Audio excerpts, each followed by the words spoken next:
Bonjour à tous, bienvenue sur ma chaîne. Aujourd'hui, je vais vous montrer comment réaliser une charlotte aux fraises de manière rapide, sans gélatine. Donc ici, pas de mousse aux fraises, mais malgré tout, un dessert très riche en fruits. Vous aurez besoin d'environ 500 g de fraises. Il va falloir en couper 400 g environ en dés très fins. Donc ce ne sont pas les fraises qui vont servir à décorer la charlotte, mais au contraire à la remplir. C'est la raison pour laquelle il faut qu'elles soient coupées vraiment très finement.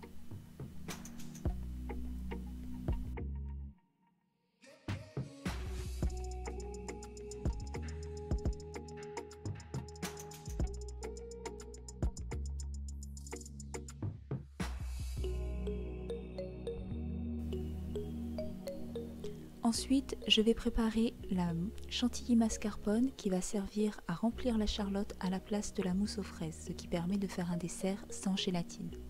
Donc je commence par mettre 200 g de mascarpone, 50 g de sucre glace et 2 sachets de sucre vanillé dans le bol de mon robot. Je le bats un petit peu pour détendre le mascarpone. Donc pour être sûr que la crème monte correctement, j'avais placé le bol du robot et le fouet au congélateur 15 minutes avant. Une fois que le mascarpone est bien détendu, je vais y ajouter 25 centilitres de crème. Il faut prendre de la crème fleurette à 30% de matière grasse minimum, sinon ça ne montera pas. Et je bats le tout assez longuement jusqu'à ce que j'obtienne une chantilly bien ferme. Lorsque la crème est prête, elle doit être assez épaisse et former un bec d'oiseau sur le fouet. Je la réserve alors au frais le temps de commencer à préparer ma charlotte. Comme je n'avais pas de moule à charlotte, j'ai utilisé un moule à cake design qui fait 20 cm de diamètre pour 10 cm de haut. Si vous n'en avez pas, vous pouvez simplement utiliser une casserole ou une petite marmite. Je recouvre mon moule de film alimentaire, ça aidera au démoulage. Je laisse un petit peu dépasser le film sur les côtés pour recouvrir la charlotte à la fin. Ensuite, je trempe des biscuits à la cuillère sur une seule face dans du lait. C'est du lait froid, c'est inutile de le chauffer avant. Et vous trempez les biscuits sur la face qui va se retrouver à l'intérieur de la charlotte. Au total, j'aurais eu besoin d'environ 380 g de biscuits à la cuillère. Donc là, je vais faire le tour de l'intégralité du moule. Il faut bien serrer les biscuits entre eux pour que la charlotte ne tombe pas. Une fois que vous avez fait le tour, il va falloir couvrir le fond exactement de la même manière, toujours en trempant les biscuits à la cuillère sur une seule face. Il faut bien recouvrir le fond et si nécessaire, découper des petits morceaux de biscuits pour combler les trous.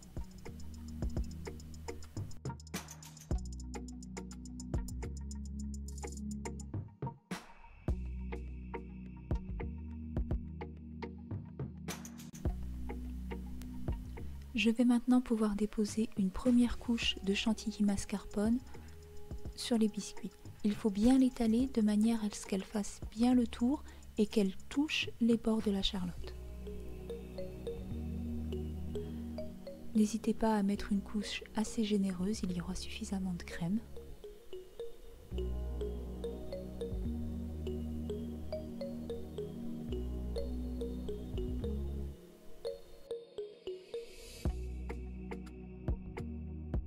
Je recouvre ensuite la crème avec les fraises, ou du moins une partie des fraises que l'on a découpées précédemment.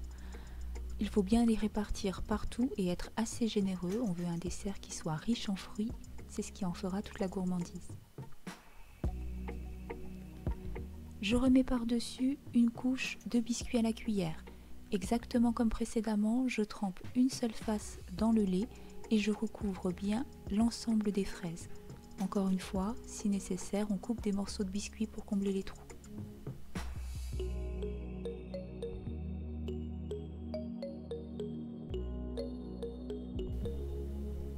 J'appuie légèrement sur les biscuits pour les tasser un petit peu, mais pas trop fort afin de ne pas les casser.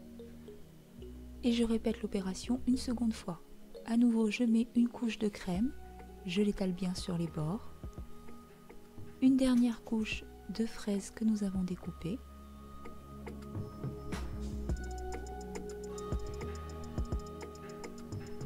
Et enfin, une dernière couche de biscuit à la cuillère, toujours trempé sur une seule face.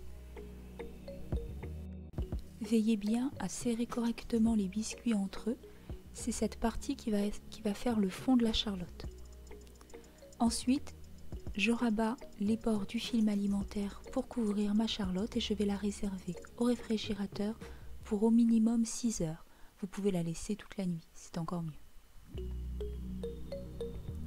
Pendant ce temps, je vais découper les fraises qui vont servir à la décoration. Donc, je les découpe en forme de rose, ça n'est pas très facile à expliquer, alors je vous laisse regarder sur la vidéo comment j'ai procédé.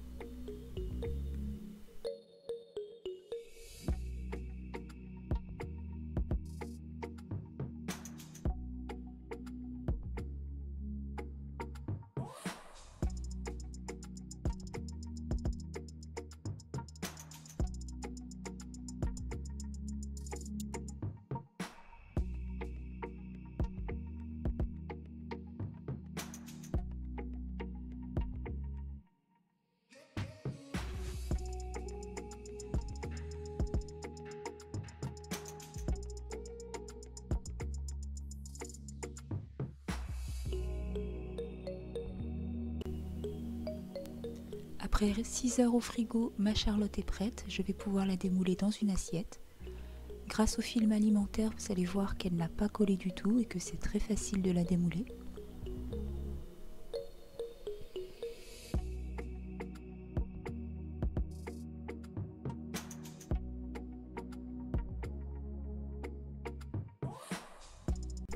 Je vais maintenant procéder à la décoration. Donc la crème chantilly qu'il restait, je l'avais mise dans une poche à douille. Je vais recouvrir le dessus de ma charlotte, bien étalée sur les bords.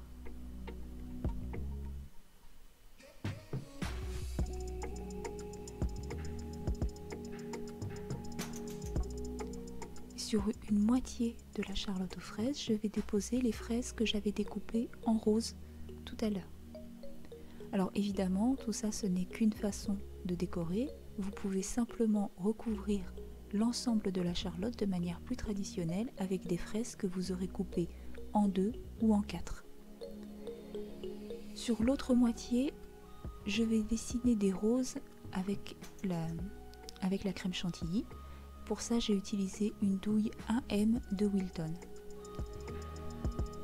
Alors malheureusement, le résultat n'était pas celui que j'espérais. En fait, quand j'ai mis ma charlotte au frigo, j'ai oublié la crème que j'avais mise dans la poche à douille sur le plan de travail pendant un petit moment avant de m'en rendre compte. Du coup, la crème a un petit peu fondu. Alors le résultat n'est pas exactement ce que j'espérais. Encore une fois, vous pouvez décorer la charlotte comme vous le souhaitez. Si vous ne la servez pas immédiatement, je vous conseillerais de l'enrouler dans un ruban. Ce sera très joli, mais surtout ça va permettre d'éviter que les biscuits ne s'affaissent sous leur poids et éventuellement ne craquent sur les côtés, ce qui fait que ce serait un peu moins joli. Comme je l'ai servi rapidement, je n'ai pas eu besoin d'utiliser un ruban. C'est un dessert très frais, riche en fruits, vraiment très agréable quand il fait chaud. Voilà, la vidéo est déjà terminée, j'espère qu'elle vous aura plu. Si c'est le cas, n'hésitez pas à mettre un pouce bleu, à vous abonner si ce n'est pas déjà fait, et même pourquoi pas à partager le contenu. Si vous testez, n'hésitez pas à me laisser un commentaire pour me dire ce que vous en avez pensé. Vous pouvez aussi m'envoyer des photos de vos réalisations pour que je voie des décorations différentes sur ma page Facebook. Et comme d'habitude, je vous mets en barre d'infos la liste de tous les ingrédients nécessaires. Et je vous dis à très bientôt pour de nouvelles vidéos.